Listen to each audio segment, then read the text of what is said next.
Here with Astros closer Josh Hader. Josh, for years, Astro fans would come up to me and ask, maybe we need a lefty in the bullpen. And I would always tell them, their lefty bullpen piece is currently playing in Milwaukee and San Diego.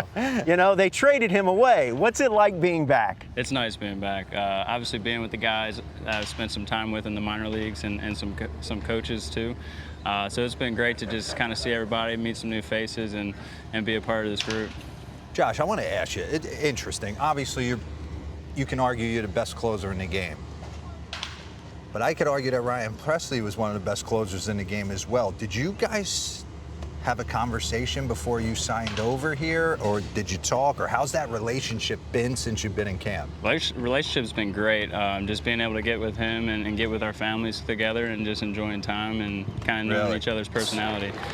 You can never have too many good pieces in the bullpen. So it's great to be a part of something that's already been great. So just to be able to be a part of the bullpen, Brian, Ryan, and everybody else, I mean, couldn't ask for much more. So how do you go about preparing for a season? Where are you at right now? What are you working on?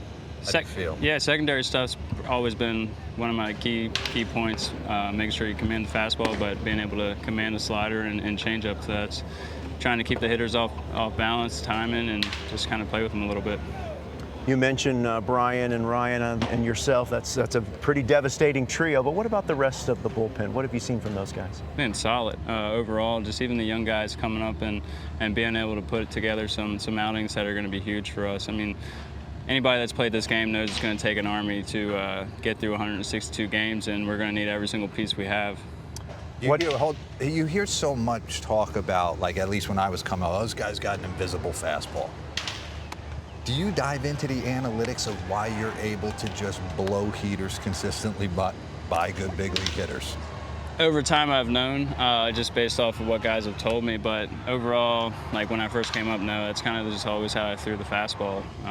You know, elevation was always the part where I've succeeded, so I always stayed where I succeeded. But obviously going through more analytics, they say I have a low approach angle, which then the way my fingers stay behind the ball allows it to kind of ride up. I guess it's called like that seam shifted stuff. I'm not sure, but you're a seam shifter. I just throw the fastball over the plate and hopefully I don't hit it out.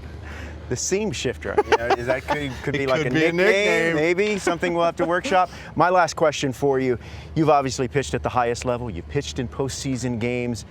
Do you let your mind go and think about the possibility of what it would be like to close in the postseason, to make a deep run with this kind of group? What kind of thoughts come to your mind when you think about that? I mean, obviously, when we start this season, we always, think about the end goal, and that's World Series. But you can't get too far ahead of yourself. You got to stay within the moment, continue to do what you do each and every day, and once you put those pieces to the puzzle, it's gonna, add up to the long run. But day to day, you just got to continue to go in and stick to your routine and, win that day.